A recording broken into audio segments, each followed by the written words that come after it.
아멘. 여러분 반갑습니다.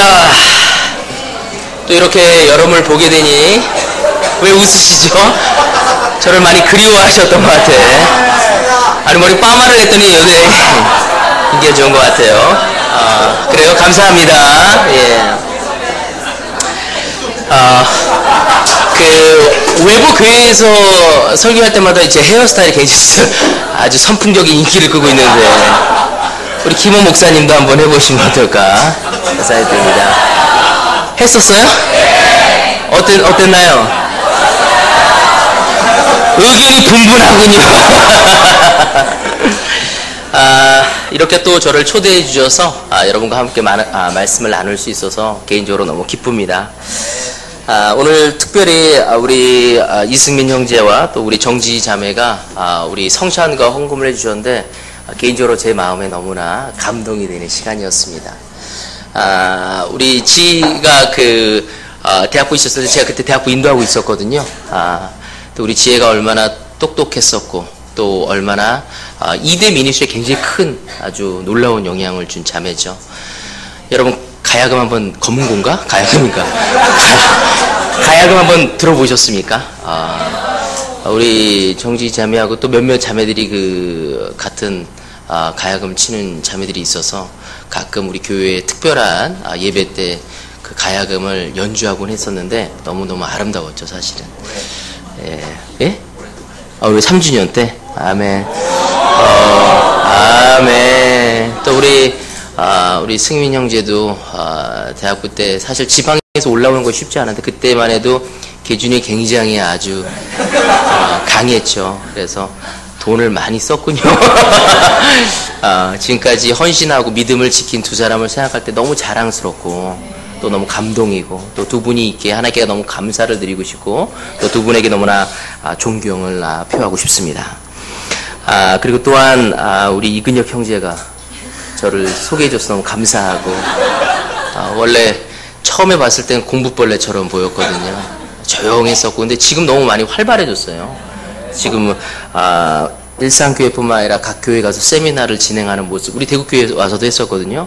너무 이렇게 늠름한 한 형제로 또 하나님 나라의 장군으로 서 있는 모습 생각할 때 너무 자랑스럽습니다. 제가 사실 결혼했을 때 걱정을 많이 했거든요. 우리 현이가 또 강하고 그리고 근혁이가 좀 유순해서 근데 이제 가정을 아름답게 꾸며 나가는 걸 생각할 때 또한 하나님의 은혜라는 생각을 하게 됩니다. 그리고 오늘 특별히 저를 초대해준 우리 김호 목사님과 우리 정보마 사모님에게 다시 한번 감사의 박수를 드리겠습니다. 오늘 제가 여러분과 나누고 싶은 말씀은요, 소경이 눈을 뜨다라는 주제입니다. 오늘 제가 요한복음 9장을 통해서 여러분과 이야기를 나누고 싶습니다.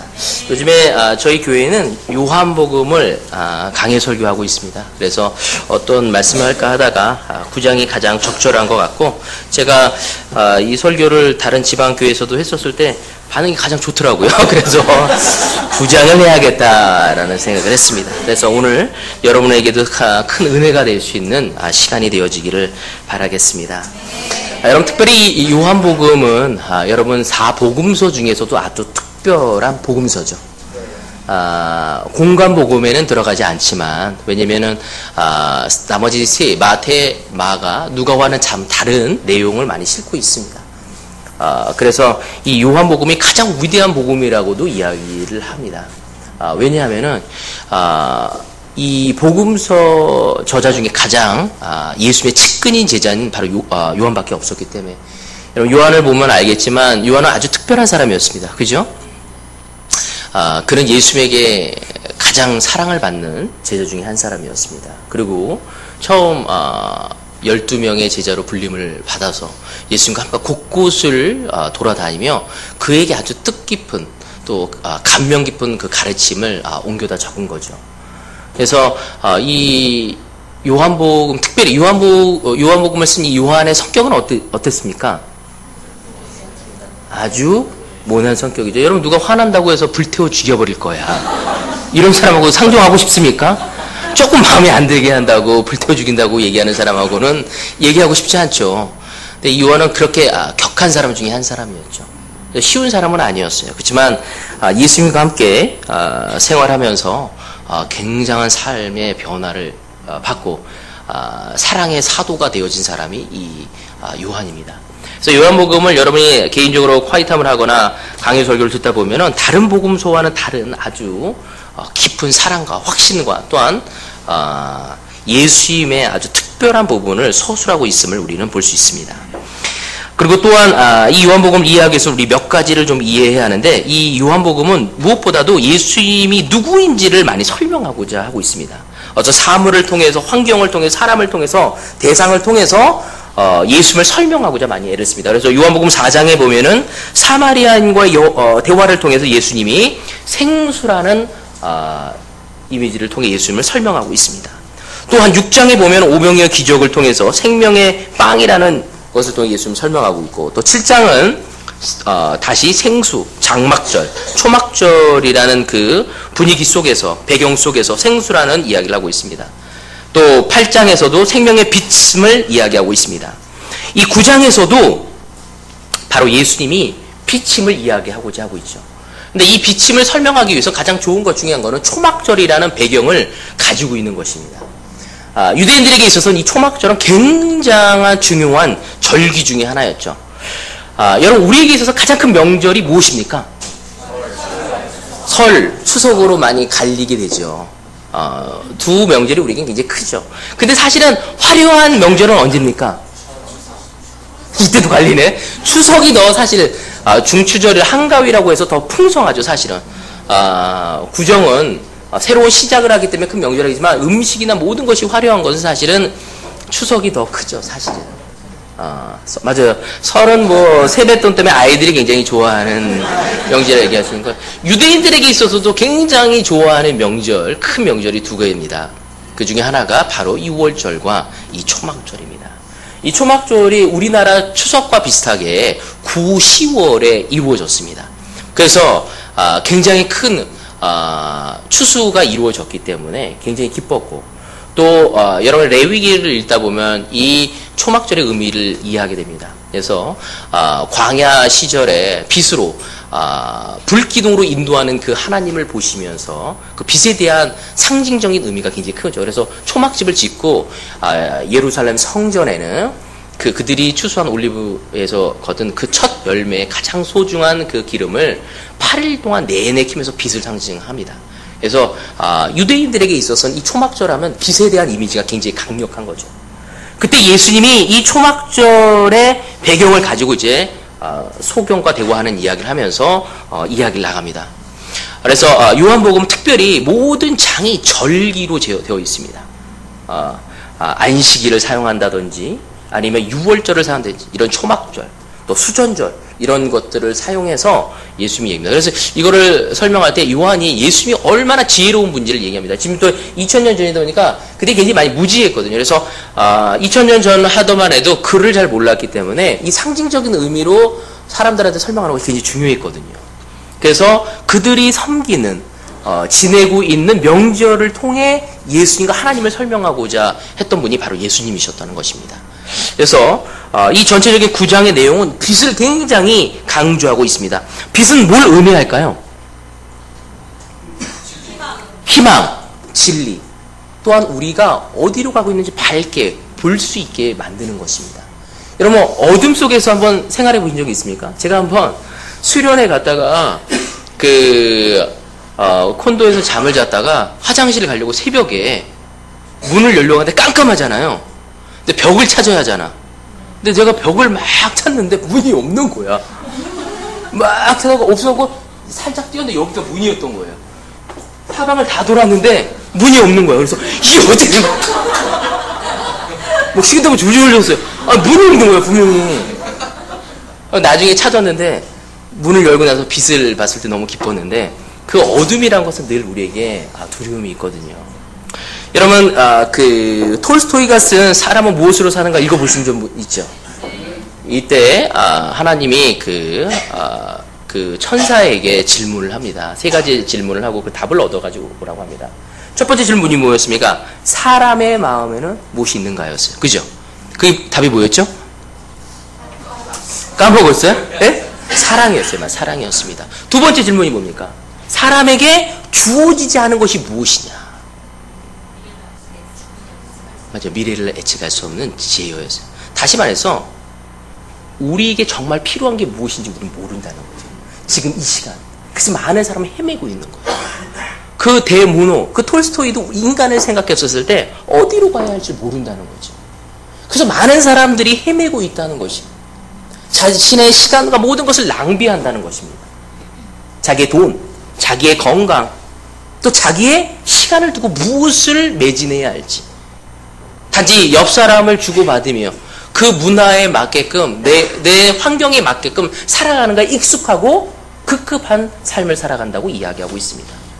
오늘 이 시간 2000년 전 이 대문호 톨스토이가 쓴 질문한 그보다 더 위대한 글 중에 이 성경에서 뭐라고 하는지 바로 예수님이 빛이라고 우리가 어디로 가야 할지 모를 때 바로 예수님을 통해서 그 길을 보고 가야 함을 우리에게 설득하고자 하고 있습니다. 바로 2000년이 지난 지금 이 시간에도 이 요한복음 9장을 통해 우리에게 설득하고자 하는데 오늘 이 시간 여러분이 설득 받으시고 삶의 진리를 찾기를 바라고 싶습니다. 아멘. 오늘 함께 9장 같이 읽으면서 시작하도록 하겠습니다. 9장 초막절의 배경을 가지고 같이 보도록 하겠습니다. 예수께서 가시다가 날 때부터 눈먼 사람을 보셨다. 제자들이 예수께 물었다. 선생님, 이 사람이 눈먼 사람으로 태어난 것이 누구의 죄 때문입니까? 이 사람의 죄입니까? 부모의 죄입니까? 예수께서 대답하셨다. 이 사람이 죄를 지은 것도 아니요 그의 부모가 죄를 지은 것도 아니다. 하나님께서 하시는 일들을 그에게 드러내시려는 것이다.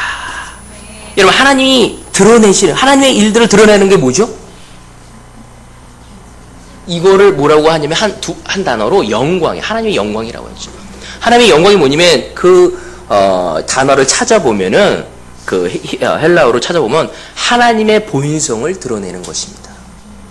여기 너무 놀라운 말씀을 하고 있죠. 제자들은 소경을 보고 질문합니다.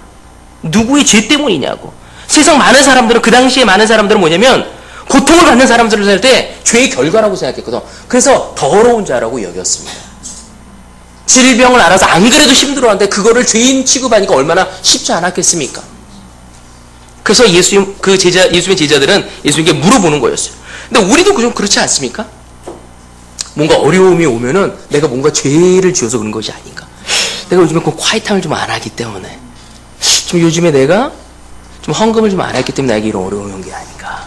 내가 요즘 교회 생활을 좀 올바르게 하지 않아서 이런 어려움이 온 게 아닌가. 유대인과 이 대한민국 좀 정서적으로 좀 비슷한 부분이 많습니다. 인간응보라고 해서 우리가 그 뿌린 대로 거둔다는 생각을 좀 가지고 있거든요. 근데 이들도 그랬어요. 왜냐하면 여러분들이 나중에 출애굽기 34장에 보면은 하나님이 죄가 있을 때 그것을 분명히 그냥 넘기지 않고 그 죄를 대가를 치르게 하신다는 얘기가 있습니다. 그래서 그들이 어떤 그 죄를 벌을 당하고 있다고 생각했기 때문에 그들이 어려움을 당한 걸 봤을 때 죄의 대가라고 생각을 많이 했던 거죠. 그래서 욥기 봐도 그러지 않습니까? 욥이 어려움을 당할 때 친구들이 위로하러 가잖아요. 그죠? 뭐라고 합니까? 회개하라고 그래. 위로해 가서 너 죄 때문에 그래 하고. 얼마나 쉽지. 위로하러 와가지고 계속 네 죄 때문에 하는 거 얼마나 쉽지 않겠어요. 우리는 섣부른 판단을 하는 모습을 좀 보게 되죠. 우리 또한 그러한 생각을 가질 때가 굉장히 많다는 것입니다. 근데 여기서 가장 중요한 관점은 뭐냐면 제자들이 소경된 것을 생각할 때 그들은 그 원인을 찾으려고 해서 왜 이렇게 되었느냐고 하는지. 부모의 죄가 그 사람의 죄 때문인가. 여러분, 우리 또한 그러지 않습니까? 우리 삶에 고난과 역경이 왔을 때 우리 어떻게 봅니까? 이거는 내가 아무리 생각해도 내 아내 때문인 것 같아. 아무리 생각해도 우리 그 부모님 때문이야. 내가 이 모양 이 꼴인 것은 내 친구 때문이야. 내가 이렇게 된 건 내 남편 때문이야. 내가 이렇게 된 거는 교회 때문이야, 교회. 내가 이렇게 된 건 내 디사이플러, 나를 제자훈련 준다고 했던 그 형제 자매가 나를 이렇게 됐기 때문에 내가 이렇게 됐어. 여러분 혹시 그렇게 생각하고 있지 않습니까? 제자들의 관점은 원인에 있었습니다. 우리도 원인을 하면서 분석하려고 무진장 애를 쓰죠. 그래서 그 분석한 결과 뭐니까 누구를 탓하게 되죠. 누구를 비난하게 됩니다. 내가 이렇게 된 것은 내 남편 때문이야. 내가 이렇게 된 것은 우리 그 목사 때문이야. 내가 이름은 얘기할 수 없어. 그 사람 때문이야. 여러분, 우리는 우리의 삶의 고난과 어려움을 그렇게 탓할 때가 많습니다. 근데 예수님은 너무나 바라보는 눈이 달랐습니다.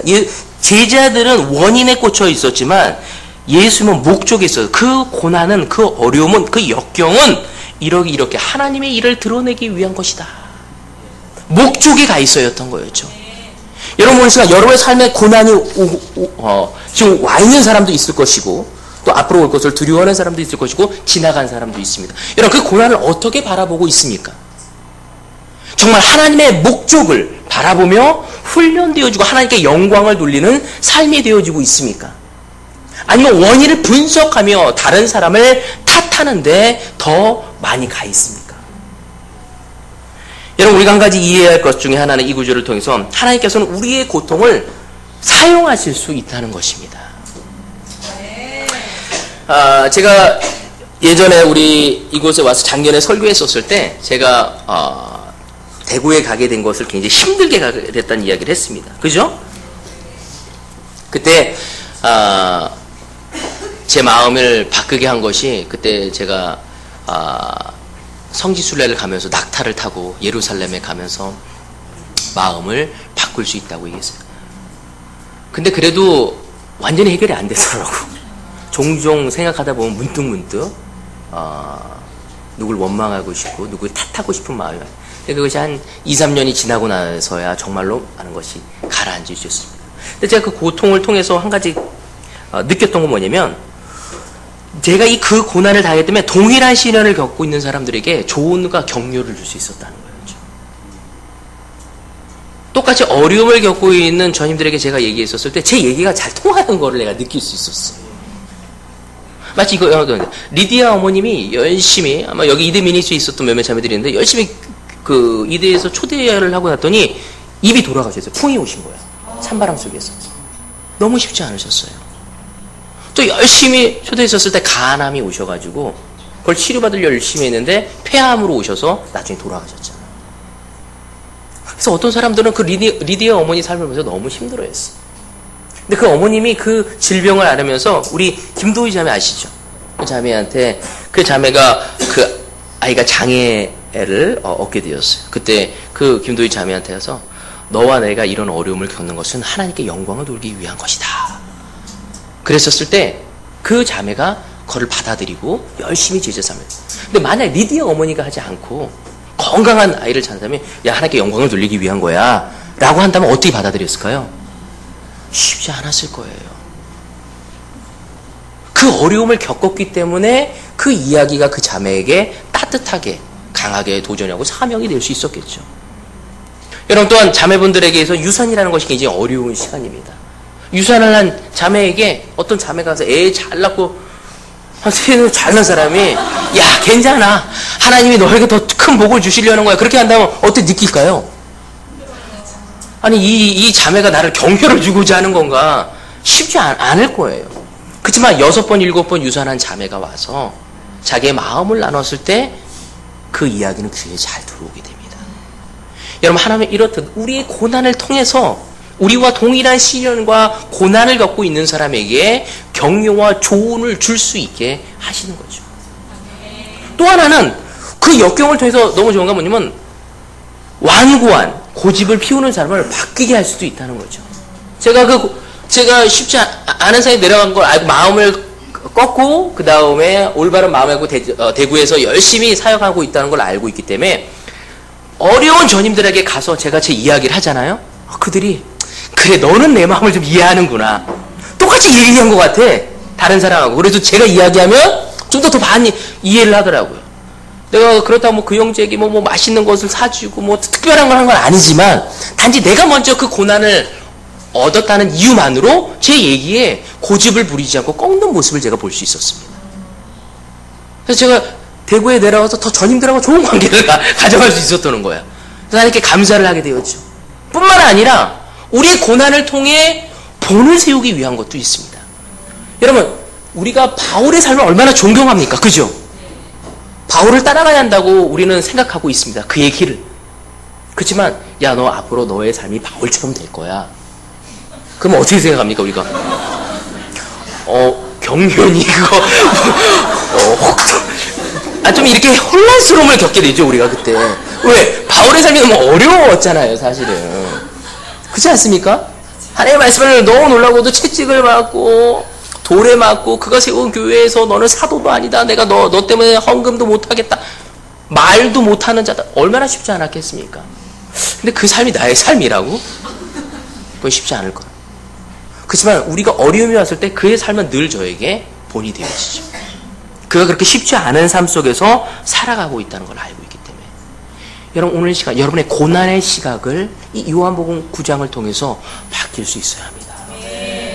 원인이 아니라 하나님의 목적을 생각할 때 우리는 고난을 더 즐겁게 기꺼이 용기 있게 맞으며 그 고난이 우리의 성장과 하나님의 은혜를 맛볼 수 있게 할 것입니다. 우리 계속 같이 보도록 하겠습니다. 4절 우리는 나를 보내신 분의 일을 낮 동안에 해야 한다. 아무도 일할 수 없는 밤이 곧 온다. 내가 세상에 있는 동안 나는 세상의 빛이다. 예수께서 이 말씀을 하신 뒤에 땅에 침을 뱉어서 그것으로 진흙을 개어 그의 눈에 바르시고 그에게 실로암 못으로 가서 씻으라고 말씀하셨다. 실로암은 번역하면 보냄을 받았다는 뜻이다. 그 눈먼 사람이 가서 씻고 눈이 밝아져서 돌아왔다. 아멘.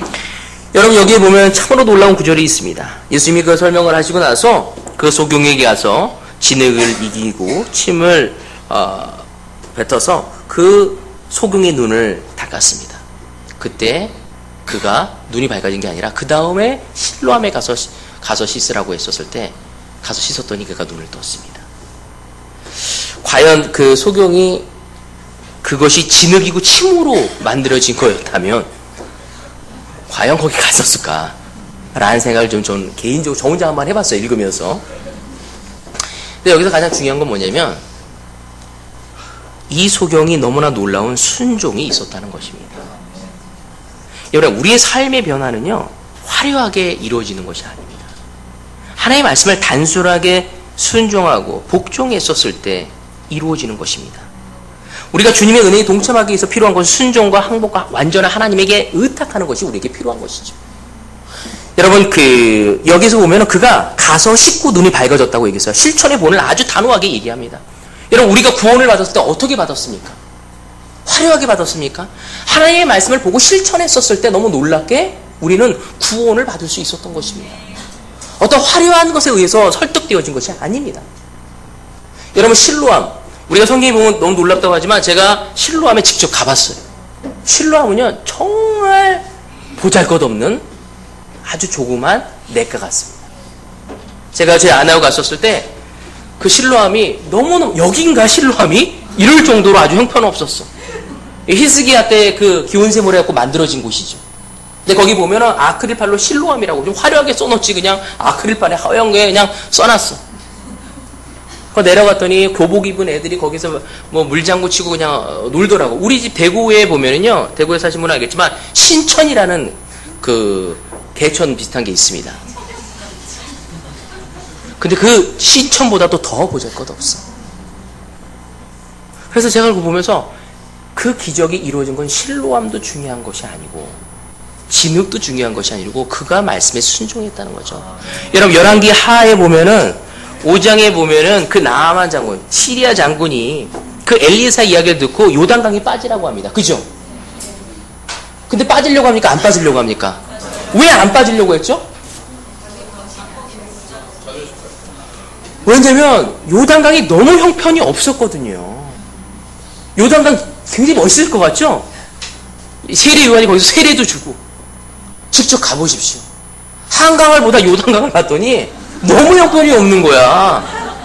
제가 요단강에 제 아내하고 갔는데요.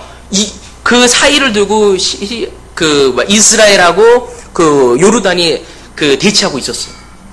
근데 그 강 하나 사이인데 너무너무 보자고 물도 흐리고요. 그래서 내가 생각했어. 이 강을 딱 보면서 왜 나만 장군이 거기 빠지려고 하지 않은지 알았어. 그래서 그 나만이 그러잖아. 이 우리 시리아에는 얼마나 놀라운 강들이 있는데 내가 왜 이 하찮은 강에 빠져야 하냐고 그러잖아요. 그때 그 종이 그러잖아요. 아니 더 어려운 거 시켰으면 했을 텐데 왜 안 하시냐고 한번 해보시라고. 믿고 빠졌나요? 믿지 않고 그냥 한번 물을 그냥 담가봤죠. 자기 몸을 찝찝해하면서 그냥 담가봤어. 근데 너무 놀랍게도 그의 문둥병이 나병이 나았다는 겁니다. 여러분, 우리의 삶의 변화는 너무 큰 행사를 통해서 너무 놀라운 사람의 말씀에서가 아니라 하나님의 말씀에서 시작된다는 것입니다. 여러분, 오늘 시간 여러분의 삶의 변화를 기대하십니까? 대답을 안 하시네. 여러분, 정말 기대하십니까? 여러분, 그때 하나님의 말씀에 순종이 필요합니다. 그때 우리는 비로소 변화를 받을 수 있다는 것입니다. 여러분, 오늘 시간 삶의 변화는 우리가 이런 얘기를 하죠. 우리 인생에서 변할 수 있는 3번의 기회가 온다고 얘기를 해요. 그죠? 근데 제가 어느 그 TV에서 그 나누는 장면을 한번 봤습니다. 근데 그 여자분이 자기 인생이 변해서 인생이 변할 수 있는 거 3번 온다. 그건 새빨간 거짓말이라고. 그래서 한 번 오는 건가? 속으로 생각했어. 그랬더니 그 여자분이 얘기하니까 매번 오는 거라고. 사람들이 부정적이기 때문에 3번 오는 거라고. 그는 하나님을 믿지도 하지만 자기 인생에서 매번 온다는 것을 증명하고 있었어요. 제가 도전을 받았습니다. 그 이야기를 들으면서. 여러분, 오늘 제가 여러분의 삶의 변화를 몇 번 맞이했습니까? 제자될 때 처음 맞이했습니다. 그리고 저는 아직까지. 여러분, 이래서는 안 겠죠. 어쩌면 3번을 다 맞이했다고 생각하는 사람도 있을 것입니다. 여러분, 하나님은 지속적으로 우리에게 주고 싶어 하십니다. 오늘 이 시간 동안 여러분이 이 말씀에 설득되어져서 진정한 변화에 하나님의 기쁨에 복을 받아갈 수 있는 여러분이 되길 바라겠습니다. 아멘. 계속 같이 보도록 하겠습니다. 13절. 그들은 전에 눈먼 사람이던 그를 바리새파 사람에게 데리고 갔다. 뭐냐면 그 엄청난 사건을 발견하고 그들은 그 문제를 제조하기 위해서 그들이 신뢰할 만한 사람에게 데리고 왔습니다. 그게 누구냐면 바리새파 사람이었어요. 하고 데려갑니다. 14절. 그런데 예수께서 진흙을 개어 그의 눈을 뜨게 하신 날이 안식일이었다. 바리새파 사람들은 또다시 그에게 어떻게 보게 되었는지를 물었다. 그분이 내 눈에 진흙을 바르신 다음에 내가 눈을 씻었더니 이렇게 보게 되었습니다 하고 대답하였다. 바리새파 사람들 가운데 더러는 말하기를 안식일을 지키지 않는 것으로 모아서 그는 하나님께서 온 사람이 아니오 하였고 더러는 죄가 있는 사람이 어떻게 그러한 표정을 행할 수 있겠소 하고 말하였다. 그래서 그들 사이에 의견이 갈라졌다. 그들은 눈 멀었던 사람에게 다시 물었다. 그가 당신의 눈을 뜨게 하였는데 당신은 그를 어떻게 생각하요? 그가 대답하였다. 그분은 예언자입니다. 아멘. 여러분, 여기 보면은 참 안타까운 장면이 나오게 된 거죠. 여기 바리새인들은 믿지 않으려고 하는 모습을 보이게 됩니다. 하지만 이 소경은 아주 단호하게 또한 자기 확신을 나누는 장면을 볼 수 있게 됩니다. 사실 눈을 떴기 때문에 축하해주고 환성을 지러야 하는데도 불구하고 그들은 그 치유제를 정지하고자 하는 마음이 있음을 보게 됩니다. 그래서 마음이 딱딱한 사람이 어디까지 딱딱해질 수 있는지 우리는 좀 보게 될 수 있는 거죠. 여기 보면 그 바리새인들은 그 예수님이 언제 그 기적을 행하셨다고요? 안식일날. 유대인들은 안식일을 아주 철칙으로 지키게 됩니다. 왜? 하나님이 말씀하셨기 때문에. 그래서 그들은 그 안식을 지키기 위해서 어떻게 해야 할 것과 하지 않아야 할 것들을 쓴 긴 목록들이 있었습니다. 그 탈무드라고 하는데 그 안에 미시나라는 그런 책들이 있어요. 그래서 그런 책들에 굉장히 많은 것을 나열하고 있습니다. 그래서 그 글을 통해서 해야 할 것과 하지 않아야 할 것들을 보고 정지하기 시작하죠. 그들이 경험한 것을 통해서 이야기하고자 하는 마음이 있었습니다. 근데 이 소경은 너무 놀랍게도 그들이 굉장히 강하게 얘기하는데도 불구하고 자기의 확신을 아주 소신 있게 이야기를 하게 됩니다. 점점 더 밝은 시각. 여기에서 보면은 9장 11절에 보면은 그는 처음에 대답에 이렇게 얘기합니다. 사람들에게 대답할 때 예수라는 사람이 진흙을 기어 내 눈을 바르고 나더러 실로암에 가서 씻으라고 하였소. 그래서 내가 가서 씻었더니 보게 되었다고 이야기합니다. 예수는 어떻게 설명하죠? 사람이라고 설명합니다. 근데 나중에는 뭐라고 합니까? 예언자라고. 더 맑은. 사람들이 물어봐서 생각하면 생각할수록 이 소경은 더 밝은 시각을 가져가게 됨을 보게 됩니다. 저는 이 소경의 그 대답을 통해서 굉장히 신선함과 진지함을 보게 되었습니다. 영크리스찬이었죠. 우리도 영크리스찬 때 굉장히 진지하고 또 신선하지 않습니까? 그죠? 제가 기억해요. 제가 세례 받았을 때 얼마나 기뻤는지.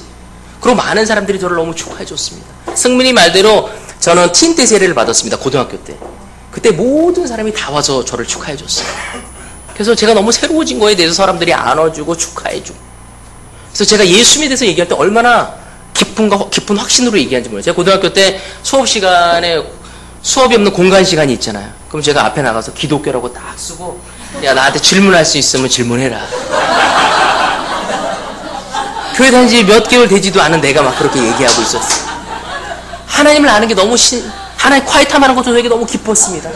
여러분, 형제 자매들하고 허구하는 것도 너무 기뻤습니다. 여러분, 요즘은 여러분 어떻게 허구합니까?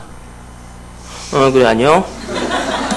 너무 성의 없이. 예전에 허구 안 해주면요, 굉장히 섭섭해했어요. 성경 공부 오래 하는 사람은 허구 못 받아서 굉장히 섭섭해했거든요. 여러분, 그런 기억 없습니까? 다들 허구하는데 그 사람도 왠지 하려다가 안 해주니까 이렇게 가지고 왜 안녕하세요.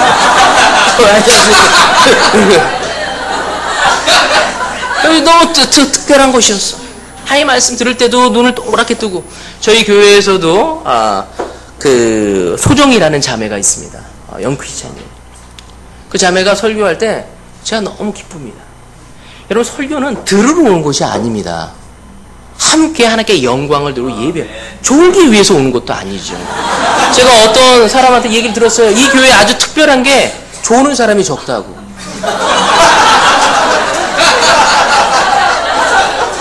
다른 교회 가면 좋은 사람이 많다는 얘기를 많이 하더라고요.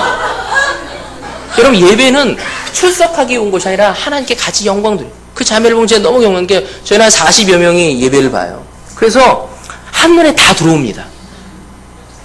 누가 졸고 있는지, 졸린데 억지로 눈을 뜨려고 하고 있는지, 나를 보지만 딴 생각하고 있는지. 그 자매는 영크리스찬이 눈이 동그래서요, 저를 환호합니다. 제가 슬퍼하면 같이 슬퍼하고, 제가 기뻐하면 같이 기뻐하고, 제가 보면 같이 아멘 해주고.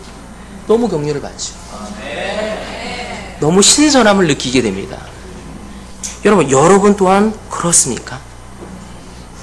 혹시 영크리스찬이었을 땐 그랬지만 시간이 가면서 다시 하나님과 분리되어서 눈이 멀어지고 있지는 않은지, 내가 꼭 필요한 것에 혹시 눈이 멀지는 않았는지, 아니면 우리 삶 속에 하나님이 놀라운 영향력을 주고 있는 것에 눈이 멀어서 불평만 하고 있지는 않은지, 하나님 왜 내 삶은 이 모양 이 꼴입니까 하면서 이야기하고 있지는 않은지, 아니면 이 세상에 둘러싼 수많은 문제들, 세상의 눈에 어두워져서 오히려 다시 소경이 되어 있지는 않은지, 여러분 자신을 살펴보십시오. 아직도 하나님의 말씀을 때 흥분된 마음으로 보고 있습니까? 아직도 여러분 형제 자매들이 옆에 있다는 것이 얼마나 기쁜지 알고 있습니까? 제가요 5월 달에 병원에 갔는데 CT 검사를 했어요. 몸이 안 좋아가지고 자꾸 눈에 실핏줄이 터지고 몸이 안 좋아가지고 병원에 갔어요. 그랬더니 초음파 검사를 하는데 갑자기 의사들이 막 서로 이야기를 하는 거야. 나를 두고. 나는 배 이렇게 홀라당 까고 있는데 계속 막 얘기를 해. 그리고 나를 또 그러더니 그 3D 초음파를 보재요. 그 배를 까고 또 이렇게 가가지고 내가 또 누웠어. 또 막 보는 거야. 그러더니 또 막 얘기하는 거야. 그래서 나한테 오더니 간에 혹이 있다고. 그러더니 바로 CT를 찍었으면 좋겠대요. 그래서 바로 CT를 찍었습니다. 초조하는 마음을 기다렸는데 나온 결과는 혹이었다는 거예요. 암이라고 저한테 얘기를 했어요. 제 마음이 어떻겠습니까? 너무너무 힘들었죠. 그래서 저한테 큰 병원에 가서 검사를 해보십시오. 아니면 마지막으로 여기서 MRI를 찍어보십시오. 그래서 MRI가 비싸더라고요. 비싸고 보고 이제 찍겠습니다. 그리고 찍었어요. 그리고 그 일주일 그 기다리는 동안 너무 초조하더라. 별의별 생각이 다 들더라고. 내 아내도 생각나고, 아이들, 부모님, 내가 챙겨야 할 사람들, 내가 당연하게 여기는 것들 모든 것이. 근데 그 결과는 뭐였냐면 그냥 혈관종이라고 해서 양성이었어요. 그 얼마나 기쁜지 몰랐어. 너무 기뻤어요. 그때 제가 느낀 게 뭐였냐면 나에게 새롭게 주어진 것이 얼마나 큰 기쁨인지, 하나님께 예배를 드리고 내 주변에 형제 자매들이 있다는 거에 대해서, 내가 영크리스찬 때 하나님을 알게 되고 새로운 삶을 얻었을 때 그 느낌이 그 시간이었어요. 여러분, 아직도 영크리스찬 때 봤던 그 하나님에 대한 확신이 있습니까? 여러분, 그것이 없다면 그건 너무나 안타까운 일이죠. 우리 계속 같이 보도록 하겠습니다. 18절. 유대 사람들은 그가 전에 눈먼 사람이었다가 보게 되었다는 것을 믿고 마침내 그 부모를 불러다가 물었다. 이 사람이 날 때부터 눈먼 사람이었다는 당신의 아들이요. 그런데 지금은 어떻게 보게 되었어? 부모가 대답했다. 이 아이가 우리 아들이라는 것과 날 때부터 눈먼 사람이었다는 것을 우리가 압니다. 그런데 우리는 그가 지금 어떻게 보게 되었는지 모르고 또 누가 그 눈을 뜨게 하였는지도 모릅니다. 다 큰 사람이니 그에게 물어보십시오. 그가 자기 일을 이야기할 것입니다. 그 부모는 유대 사람들이 무서워서 이렇게 말한 것이다. 예수를 그리스도라고 고백하는 사람은 누구든지 회당에서 쫓아내기로 유대 사람들이 이미 결의해 놓았기 때문이다. 그래서 그의 부모가 그 아이가 다 컸으니 그에게 물어보라고 말한 것이다. 바리새인은 믿지 않았습니다. 그래서 그의 어머니에게 가서 또 물어봤어, 부모에게. 근데 그 부모가 이야기했죠. 근데 여기 보면은 그 아들이 눈을 떴는데 별로 기뻐하지 않다는 느낌을 좀 받습니다. 좀 너무 안타까웠죠. 저는 이걸 보면서 우리가 그리스도인으로 살면서 용기가 필요하다는 것입니다. 여러분, 혹시 여러분이 제자라는 걸 여러분의 가족과 친구들이 압니까? 어쩔 때 너 그렇게 교회 세미나에 초대했는데 야, 너 교회 다녔니? 우리가 세상에 비치고 소금이라는 역할을 해야 하는데 내가 교회 다니는지를 몰라, 주변 사람들이. 혹시 그렇지는 않은지 여러분 생각해 봐야 합니다. 바로 우리가 진정한 그리스도인이라면 하나님이 보여주신 거에서 찬양할 수 있는 마음이 있어야겠죠. 이 당시에는 회당 중심 사회였기 때문에 사실은 시민의 여가 또한 법률, 종교 모든 생활이 회당 중심이었기 때문에 그걸 떠나서 그런 굉장히 심각한 고립이 됐기 때문에 그 부모들 또한 두려워하고 있었습니다. 그렇지만 우리가 한 가지 알아야 할 건 아무리 우리에게 고립이 있다 할지라도 우리가 제자임을 이야기할 수 있어야 합니다. 우리 문패에만 무슨 교회 다닌다고 올려놓는 것이 아니라 일요일날 성경책을 끼고 교회에 출석하기 위한 것이 아니라 내가 제자임을, 예수님을 따르는 사람임을 우리는 알릴 수 있는 사람이 되어야 한다는 것입니다. 계속 같이 보도록 하겠습니다. 24절. 바리새인 사람들은 눈물었던 그 사람을 두 번째로 불러서 말하였다. 영광을 하나님께 돌려라. 우리가 알기로 그 사람은 죄인이다. 그는 이렇게 대답하였다. 나는 그분이 주인인지 아닌지는 모릅니다. 다만 한 가지 내가 아는 것은 내가 눈이 멀었다가 지금 보게 되었다는 것입니다. 그래서 그들은 그에게 물었다. 그 사람이 내게 한 일이 무엇이냐? 그가 내 눈을 어떻게 뜨게 하였느냐? 그가 대답하였다. 그것은 내가 이미 여러분에게 말하였는데 여러분은 고지 듣지 않았습니다. 그러면서 어찌하여 다시 들으려고 합니까? 여러분도 그분의 제자가 되려고 합니까? 그러자 그들은 그에게 욕설을 퍼붓고 말하였다. 너는 그 사람의 제자이지만 우리는 모세의 제자이다. 우리는 하나님께서 모세에게 말씀하셨다는 것을 알고 있다. 그러나 그 사람은 어디서 왔는지 우리는 알지 못한다. 그가 그들에게 대답하였다. 그분이 내 눈을 뜨게 해주셨는데도 여러분은 그분이 어디서 왔는지 모른다니 참 이상한 일입니다. 하나님께서는 죄인들의 말은 듣지 않으시지만 하나님을 공경하고 그의 뜻을 행하는 사람의 말을 들어주시는 줄을 우리는 압니다. 나면서부터 눈먼 사람의 눈을 누가 뜨게 하였다는 말은 창세로부터 이제까지 들어본 적이 없습니다. 그가 하나님께로부터 오신 분이 아니라면 아무 일도 하지 못하셨을 것입니다. 그들은 그에게 말하였다. 내가 완전히 죄 가운데 태어난데도 우리를 가르치려고 하느냐? 그리고 그들은 그를 바깥으로 내쫓았다.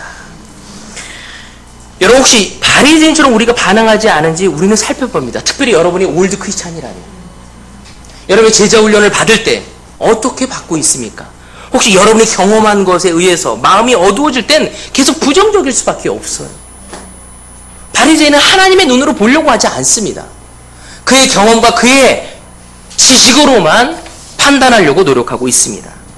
여러분, 우리 또한 그럴 때가 너무 많다는 거죠. 하나님의 말씀을 봐도 새롭게 보려고 하지 않습니다. 여러분, 그들은 특권이 있었어요. 바리새인이었기 때문에 많은 사람에게 존경을 받았습니다. 혹시 여러분이 그리스도인으로서 그 특권을 버리기를 싫어하고 있지는 않은지, 올드로서 내가 이 교회의 원년도 멤버로서 얼마나 이 교회에 헌신했는지 그것 때문에 더 들으려고 하지 않습니다. 저는 올드하고 많은 이야기를 나누다 보면 더 하나님 말씀에 겸손하기보다는 더 딱딱한 마음을 보게 됩니다. 그들을 설득하기가 더 어렵습니다. 더 이상 하나님의 말씀으로 그들의 마음을 깨는 것이 언제인지 모를 때도 느끼는 사람이 있습니다. 혹시 여러분이 바리새인처럼 하나님의 말씀에 반항하고 있지는 않은지. 그와 반대로 그 사람은 이 소경은 되게 용기 있게 자신의 삶을 나누는 모습을 보게 됩니다. 더 놀라운 건 뭐냐면 이 사람의 확신이 점점 커진다는 거예요. 우리 한번 같이 볼까요? 11절에 보면은 예수님을 뭐라고 설명합니까? 사람이라고 설명합니다. 17절에 보면은 예언자라고 얘기합니다. 그 다음 하나님, 이 30절에 하나님으로 오신 분이라고 얘기합니다. 38절에 보면 나중엔 주님이라고 이야기합니다. 오늘 여러분 처음 예수님을 할 때 주님이라고 얘기했지만 시간이 가면서 여러분의 확신은 어떤 변화를 갖고 있습니까? 혹시 그냥 성인으로 있지 않습니까? 예수님은 그냥 한 성인. 내 삶에 더 이상 영향을 줄 수 없어. 예수님의 삶 따로 내 삶 따로야 이젠 더 이상. 아니면 어떤 그냥 좋은 말을 한 선생. 그렇게 되고 있지는 않은지. 지금도 여러분의 삶의 주님이십니까? 여러분 그건 우리에게 물어봐야 합니다. 지금도 예수님이 나의 주님이신지. 바로 예수님은 그의 소경의 그 변화된 모습에서 굉장히 기뻐하십니다. 또한 여기 보면 바리새인들은 계속적으로 영적으로 실명, 하나님의 말씀을 안다고 하지만 많은 경험을 했다고 하지만 계속적으로 실명하지만 이 소경은 영적인 시각을 계속 뜨고 있는 모습을 우리는 보게 됩니다. 그는 계속 교만하지만 판단하지만 그는 어떻게 합니까? 더 다른 사람에게 겸손하고 용서하는 마음을 가져가게 됩니다. 여러분 이 용서에 대해서 좀 얘기하고 싶은데 그리스도인들이 제일 잘해야 할 게 용서입니다. 근데 올드가 될수록 용서를 잘 못합니다. 오래된 제자일수록 용서를 정말 못합니다. 영크리스찬 때는요 찾아가서 빕니다. 그 얘기하지도 않대 가서 야 내가 너한테 이런 잘못해서 용서해줘. 그리고 누가 용서하면 내가 너 용서한다고 사랑한다고 얘기합니다. 시간이 갈수록 용서가 안 됩니다. 여러분 결혼할 때 용서 잘하다 10년 20년 된 부부도 보여요. 서로 용서합니다.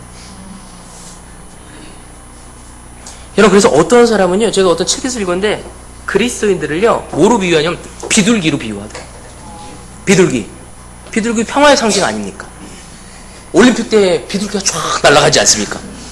근데 비둘기 속성이 그렇지 않다네요. 비둘기는 싸우면요 죽을 때까지 싸운대요. 한 명을 죽일 때까지. 그래서 비둘기 눈 없는 게 다 서로 쪼은대요. 그래서 비둘기 막 살찐 거 살찌고 마른 거 마르잖아요. 못 먹게 한대 음식을. 비둘기가 기독교인 같다는 거죠. 교회 다니면서도 내 옆에 있는 사람이지만 용서를 안 해. 피해 다니면서.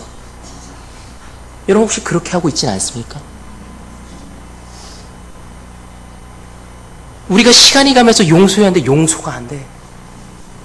여러분 혹시 아내를 용서하고 있습니까? 남편을 용서하고 있습니까? 여러분 우리는 우리 주변의 형제 처음에 제자가 됐을 때는 그리스도 때문에 됐지만 교회를 떠난 사람은 그리스도인이 아니라 누구 때문에 교회를 떠납니다. 우리의 주님이 바뀌었어요.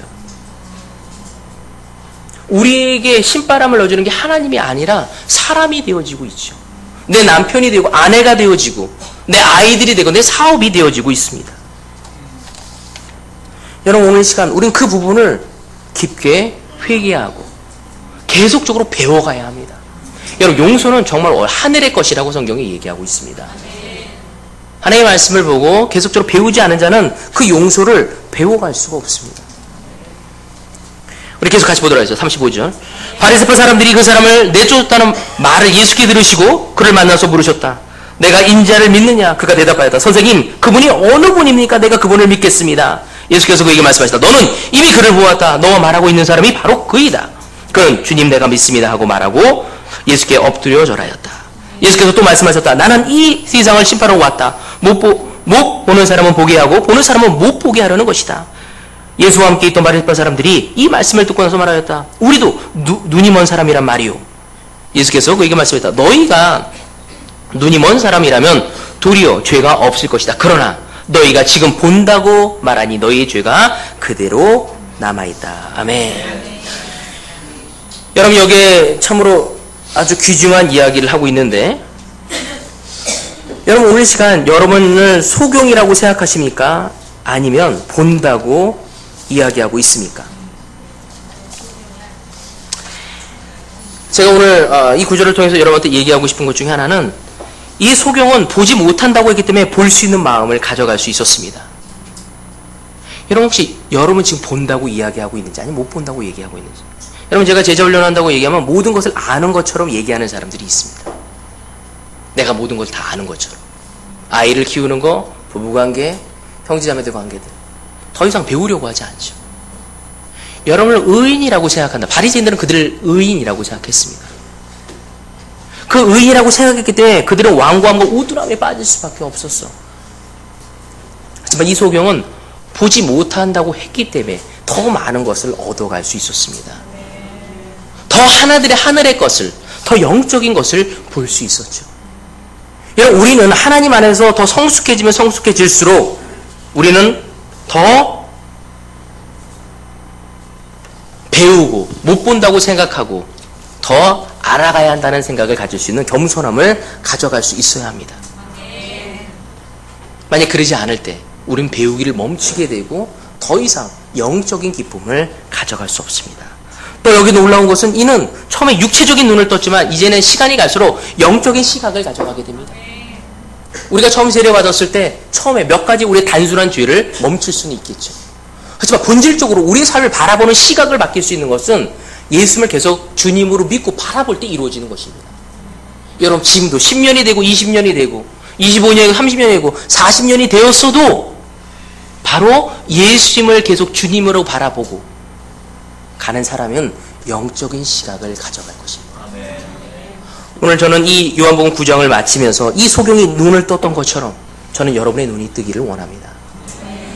이 소경처럼 겸손한 마음으로 예수님을 주님으로 맞이하고 기적을 맛볼 것인지 아니면 바리새인처럼 질문 아닌 질문으로 자기의 경험에 비추어 자기가 아는 지식으로 판단 내리고 부정적이고 오히려 여러분의 삶을 어둡게 만들 건지는 여러분이 결정할 것입니다. 제가 소망하기는 여러분의 소경의 마음을 가지고 영적인 시각을 가지고 이 세상을 기쁘게 하나님께 영광 돌릴 수 있는 여러분이 되어지길 바라며 마치겠습니다.